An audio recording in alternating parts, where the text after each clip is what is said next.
Biker Heart Radio, your number one radio station for bikers, by bikers.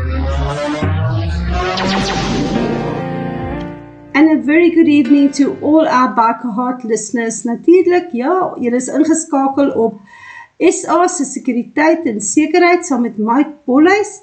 En ons het ons gas vanaand daar uit Tennessee uit, natuurlijk Morney Botha. Okay, Morney, kan jy vir ons eers vertel wie is jy en net in 'n netedop wat jy doen? Okay, ek is Morney Botha, ek is hier so in Tennessee, ek is al hier so vir amper 20 jaar, maar net so 18 jaar.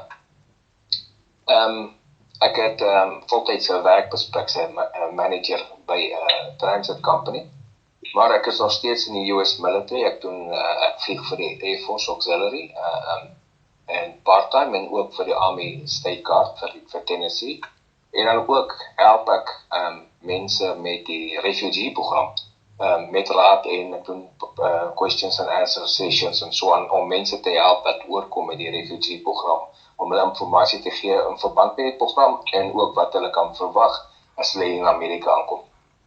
Daar sê, Mike, het jy enige vrae vir Morney? Nee wat, ek kan, kyk ons het laas week, net om vinnig saam te vat, het ons vinnig gepraat oor, jy weet, die persoon wat wil gaan moet baie ernstige beslissings neem, wat insluit emosioneel, geestelik, materieel, fisies en finansieel. Jy weet, materieel, finansieel loop saam.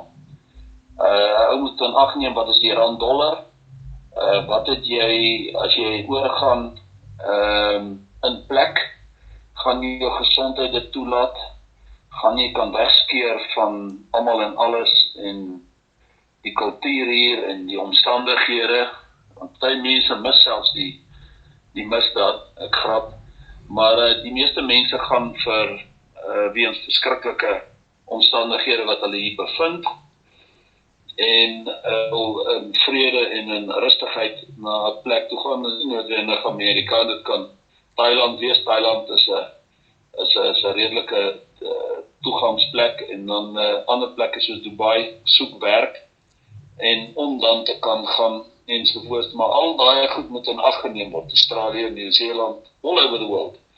As jy gaan, moet jy daai aspekte in ag neem en dan geestelik, jy moet daaroor bid. Nou verhouding met die Here is die bepalende faktor, want jy kan wik en weeg, maar God beskik. So dit is nie net soos sommige van die stront wat eet en melk miljoen destyds. Een is nou terug, die ander een is op pad terug. Wat gesê het, hoor jy, gee ons 5.000 of 10.000 en dan maak hy vir jou die paai oop en dan is jy daar. Die refugee program, dink ek moet Morney bietjie unpack en mooi verduidelik. Want dit wat Donald Trump in plek gesit het, is juist vir vlugtelinge en mense wat Amerika toe wil kom, wat hy geïdentifiseer het in Suid-Afrika probleem, en moet aangespreek word, en ons waardeer hom daarvoor, en ons is dankbaar daarvoor, en ons dank die Here daarvoor. Maar dit is 'n gewigtige besluit hoor. Ek dink die meeste mense besef nie die emosionele en psigiese wrogings wat daarmee saamgaan.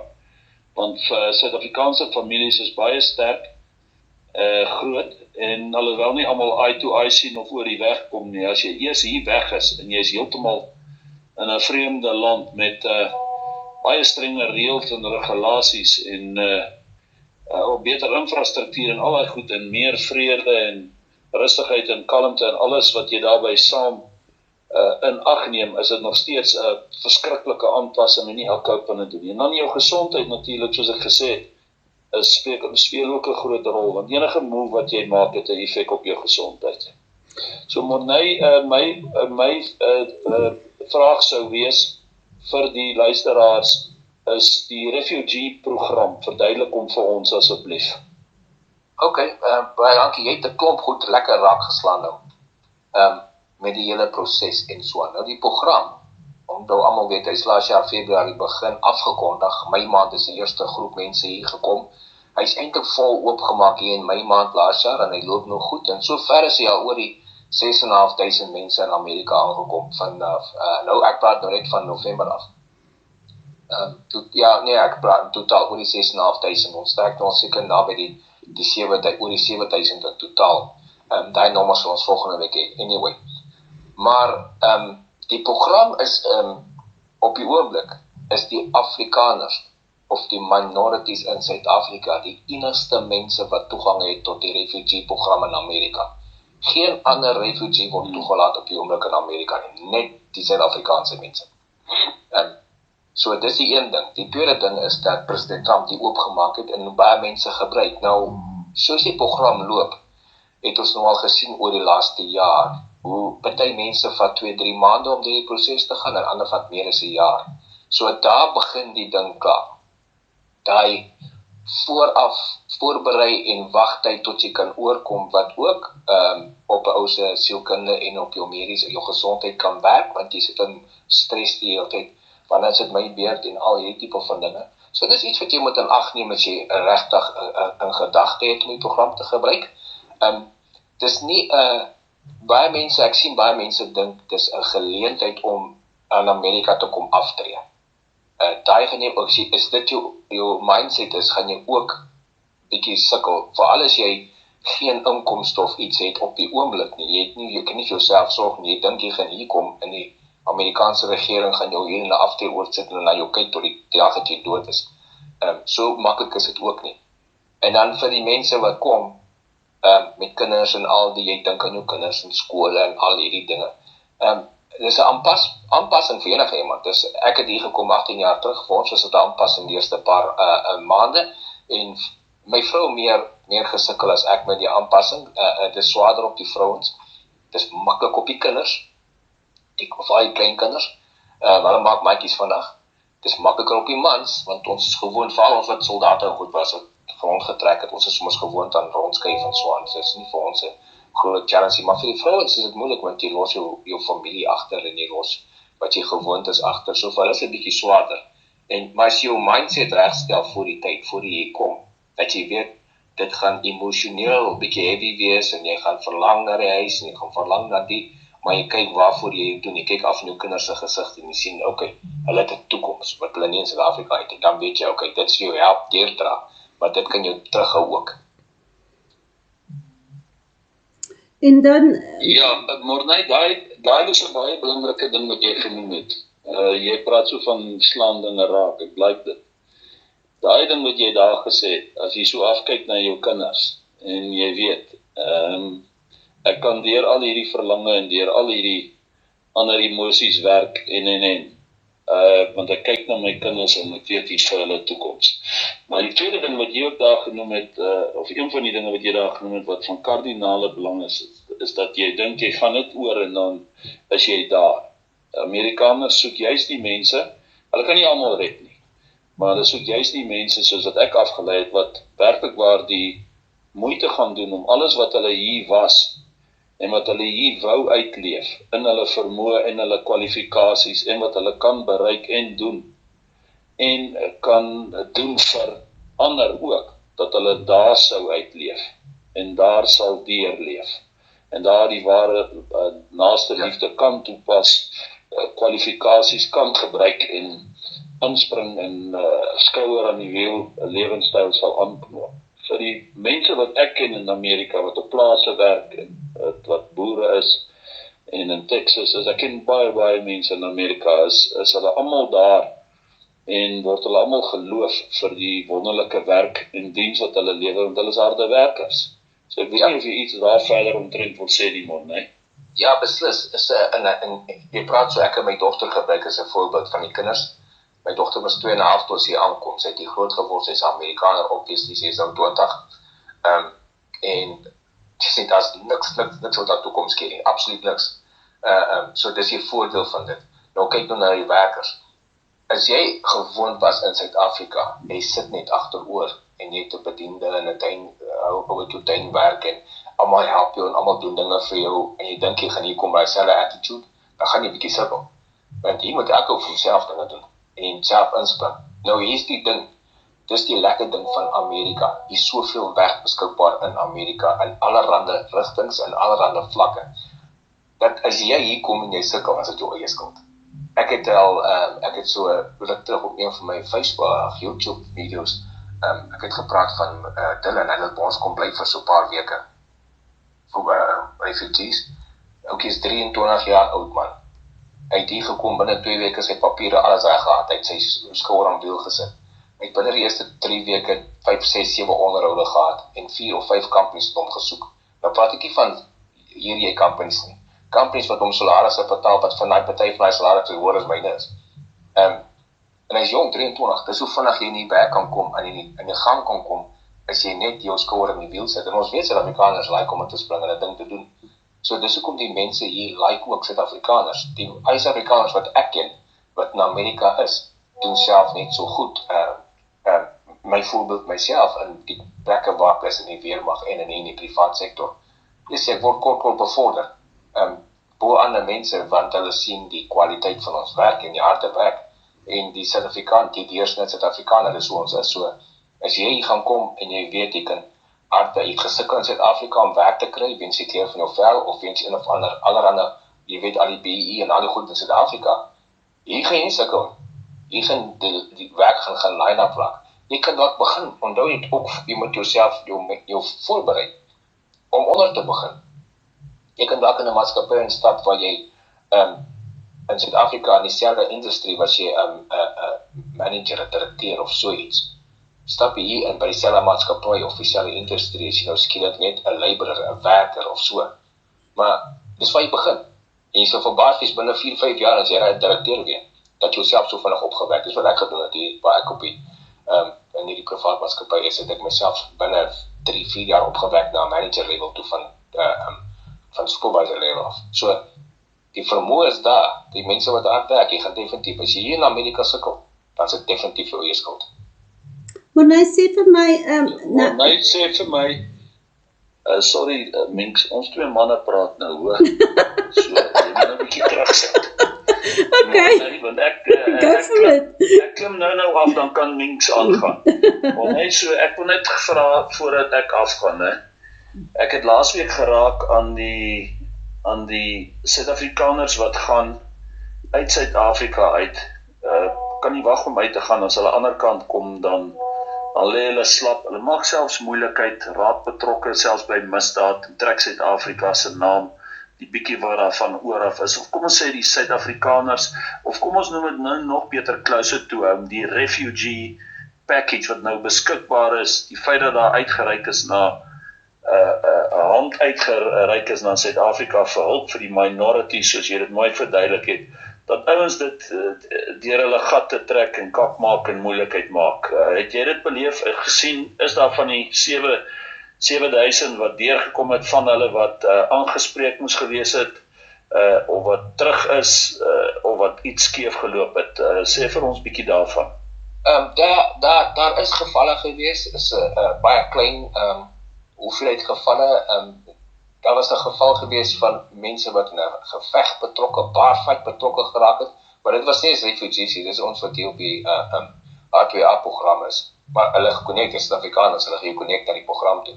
Dan was daar gevalle gewees waar, en ek praat ook van, ek kan op my een hand tel, minder as 4 of 5, kry jy sulke tipe gevalle. Ongelukkig is dit, sal dit gebeur in enige populasie, gaan jy maar die vrotappel ook kry. Almal wat hier kom, gaan nie almal 100% engeltjies wees nie, jy gaan nie vrotappel kry, jy gaan ouens kry wat 'n ding oortree iewerster. En sover gelukkig het dit nog nie 'n impak op die refugee program, dat dit sover kan versprei nie, maak jou waarborg. Hierdie anti-Trump media in Amerika, wat om nou so hard soos die pes, en dis die grootste deel van die media hierso, sit met arendsoë en valkoë en kyk spesifiek na die Suid-Afrikaanse refugees. Wanneer stap hulle uit plekke dat hulle in sy gesig kan druk? Dat hulle kan gebruik teen hom, hulle sal enigiets. So ongelukkig is dit die ander probleem. As iemand ver uit lyn stap of iets oorkom, gaan hulle dit definitief as sommer nasionale nuus maak hier in Amerika, om net om dit teen Trump se gesig te druk. Hoorie, so, maar nee, dit is interessant, dit is vir my so snaaks. Maar ek het al gesien in die wêreld, die ou wat die meeste teenkanting kry, is die ou wat die hardste werk. En en eintlik die regte ou is in sy plek. Die mense, jy weet, ek wil dit reguit sê en die wat luister moet dit nou maar hoor. Jy weet, ek staan vir Donald Trump because ek het twee hoofredes. Hy staan uit vir die Here. End of. Dis nommer 1. Nommer 2, hy steur hom nie aan skinder en kak praat nie. Hy sal so nou dan ja, ek is nog erger. Ek steur my nie eers aan enige gebabbel nie en ek maak net statements, maar hy sal so nou en dan nog, jy weet, die Twitter doen wat hy altyd doen en ding op Facebook sê en hy moet ook deesdae versigtig wees want daar is soveel AI en daar is soveel manipulasie en soveel kak. It's just unbelievable. Maar die feit dat in die liberale media gaan alles in hulle vermoed doen, altyd om enige ou wat staan vir extreme, jy weet, facts, rights en reg en geregtigheid en wat die Here in die prentjie inbring, gaan hulle kap en go. But he's the president and he stays the president. En hy doen 'n fenominale werk en ek wil eintlik, jy weet, die mense dink nie altyd daaraan nie. Ek wil eintlik sien wie anders kan dit doen. Want jy moet altyd die vraag vra as jy iets te sê het oor 'n ou in beheer. Who else? Jy weet, 'n ou vra my vanmiddag in die kantoor, senior ou van die bank. Hy vra vir my, dink jy dit gaan beter raak in die land? Ek sê nee. Hy sê vir my, maar hoekom sê jy dit? Maar sê ek vir hom, maar hoorie, wie gaan dit beter maak? Who is there that can make it better? Daar's 'n paar flitse hier in die donker nag, maar wie kry ons in Ramaphosa se plek, die president hier? Wie kry ons in al die generale wat gearresteer is se plekke? Wie gaan die polisie oorneem? Wie in die politiek is daar wat jy kan sê, kan werklik waar uitstaan in hierdie land beheer?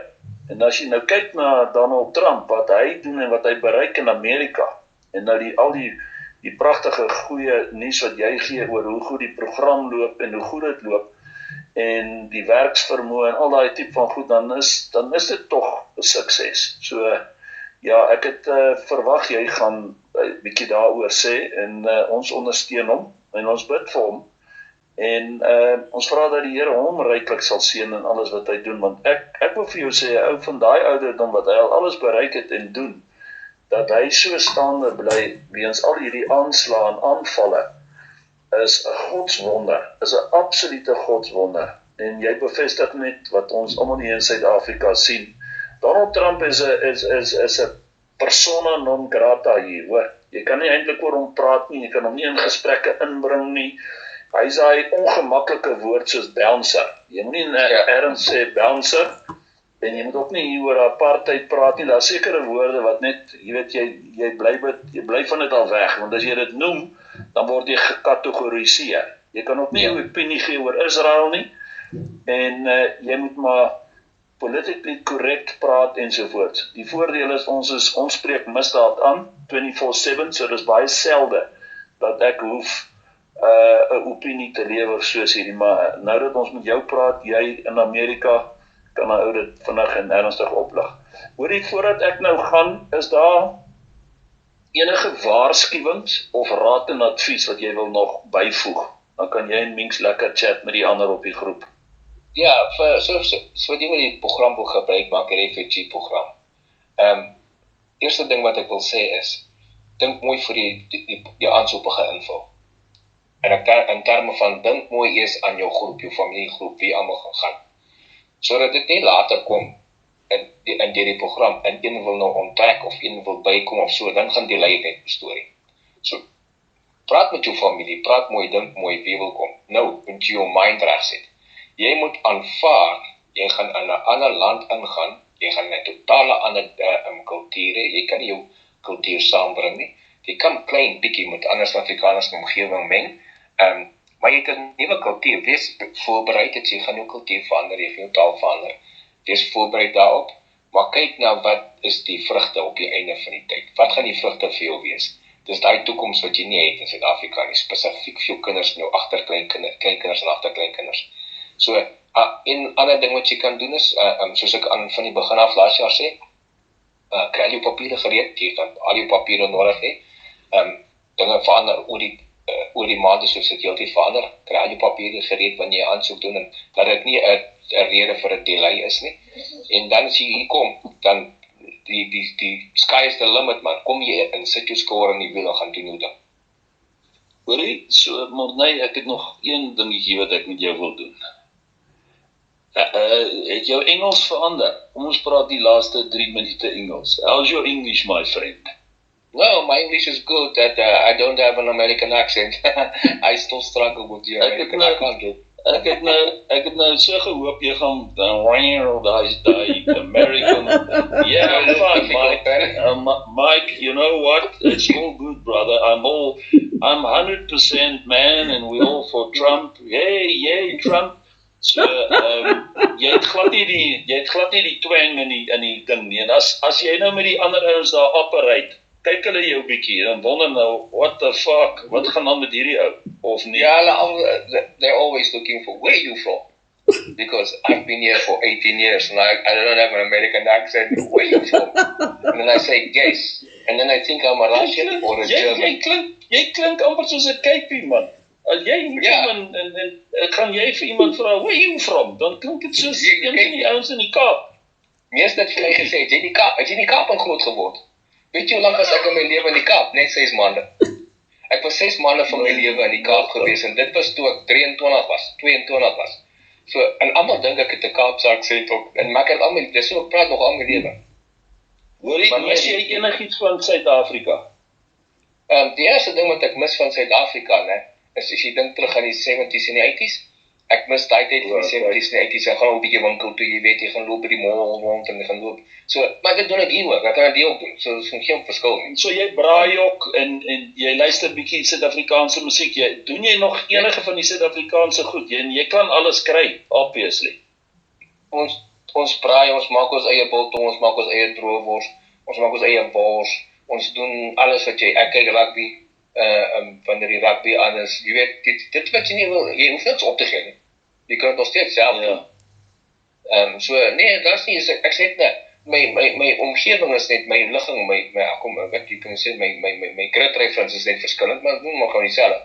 Ons praat Afrikaans in die huis. Ja, en Suid-Afrikaners daar naby jou in Tennessee, het jy 'n groepie daar, het jy 'n klik of 'n groep? Of 'n WhatsApp? Nee, ons het nie baie nie, ons het 'n paar, die meeste Suid-Afrikaners bly aan die suide van Nashville, ons bly noorde van Nashville, so 'n uur van my af. Ongelukkig van daai Suid-Afrikaners wat daar bly, in die suide van Nashville, ons het 'n bietjie, ek het nog nie ingeskakel met hulle goed nie, want ek was die heel eerste, toe ons hier gekom het, binne die eerste maand, same braai en ons het daar gekom en ek wil my voorstel aan die mense en die ene vra toe vir my, so waar het jy geswat? Ek sê, ek was nie weermag al my lewe. Ek het nie kans gehad vir swat nie. Hy was in Stellenbosch en draai sy rug op my en patty veilig op my nie. So He's lost. Dis dieselfde ouens wat kom play oor my ou Suid-Afrikaanse vlag by my. So ek braai nie bulle nie, hulle braai nie by my nie. So maklik. Jy sien, en dit is vir my 'n probleem, Morney. Dit is vir my die grootste probleem in Suid-Afrika. Ek is nou bly jy noem dit, maar ek sal pad uit, so ek wil vir jou sê, dit is nog steeds, as ek die nommer 1 probleem uit Suid-Afrika kan uitkry, daar's 2. Een is skinder en kakpraat, is Suid-Afrika se nommer 1 sport, dit moet jy weet. Nommer 2 is divisie, is division. Jy weet, ek sê altyd vir hierdie mense, nie eers dit nie, maar dit ook. Ek sê altyd vir al die mense, it is a matter for discussion, not division. Hoekom moet mense van mekaar af wegbeweeg, weens enigiets, selfs kleur, politiek, geloof en, you can still be nice. You can still talk, you can still communicate. Ons weet mos, ons as wat die Here aanroep, kan nie jou ware Christenskap uitleef, as jy nie ware menseliefde en naaste liefde toon nie. En dit vat niks van om net to practice perfect communication, proper communication. Natuurlik trek jy die streep as iemand Satan aanbid of in die occultisme is en weier om tot bekeer en is betrokke met aanhoudende willens en wetens en misdaad. Dan trek jy, wanneer daai 2 geleende, dan sê jy excommunication, draai die rug op, trek die streep, wel Mike Bolhuis tree op en. Dan trek jy die streep en you divide. Maar wat vir my die ergste is dat mense oor die geringste kinderkak nie met mekaar praat nie. Net so. En jy kry dit onder die families nog steeds, onder vriende, op enigiets, selfs op enige WhatsApp groep, anyway, en daar is nie 'n tolerance nie. Dit is, like as jy nie presies in my kategorie inval nie, I just cut you off, en dan praat ek sleg ook van jou. So is 'n groot probleem wat ons nog steeds in die land het.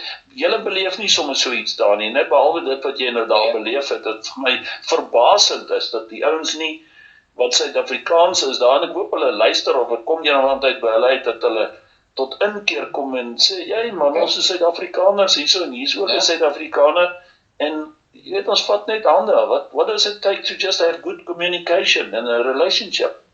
Ja, ons het nog 'n lekker kommunikasie met die nuwe refugees wat hier aangekom het in Nashville. Ons het hele paar, ek dis die eerste keer dat ek so baie Suid-Afrikaners by my huis gehad het in die laaste 2 maande. Ek het meer Suid-Afrikaners by my huis gehad in die laaste 2 maande as die laaste 18 jaar. En ons almal refugees. Hulle kom van al lande. Dis al die meubels nog daar. Ja, hulle staan online nog. Ja, alles staan nog mooi. Ja, so nee, ons het goeie koms met die refugees wat op die oomblik aankom. Fantastic. Alright julle, ek gaan julle groet. Hoorie Morney, dit was baie nice. Ons kan altyd weer so 'n ding doen. Mink sal seker verder nou met jou na en die res op die groep, en dan mag dalk ander vrae goed wees, dan we do it again. Ek wil net vir jou sê, my jou vriend, ons bid vir jou daar, en ek is trots op jou, hoor. Dit is fenomenaal om te hoor wat jy daar bereik het, en ons bid vir die 7000 refugees, en ons bid vir die ouens wat die skouer op jou gedraai het, en die ander, en ons bid vir die land, en ons bid vir president Trump, ons bid vir die aarde. Jy weet, jy kan die Here nie te veel vra nie. Ek het al agterkom, mense as hulle bid, dan dink hulle, wow, dit laat ek net eerder nader en bietjie en vir 1 of 2 bid, want miskien kan die Here nie dit en daai nie. Hoorie, jy kan vir die Here vra, red die aarde, it's just not too big for him. Daar's niks wat jy die Here kan vra, jy gaan hom ook nie te vas vra nie, jy gaan hom ook nie te veel vra nie. So ons dra jou en almal en alles op, want die Here, ons vra dat die Here almal ryklik sal seën met absolute wysheid, insig, mag, krag, voorspoed, gesondheid en onderskeiding, en dat hy ons barmhartig en genadig sal wees. Baie liefde en seën vir jou, my vriend, en onthou, né, ons handjie reik ook ver uit, as iemand daar met jou rondfok, dan bel jy ons, hoor? Ja, maklik. Moeilik. Dankie julle, baie mense. Dankie Mike, tot ziens.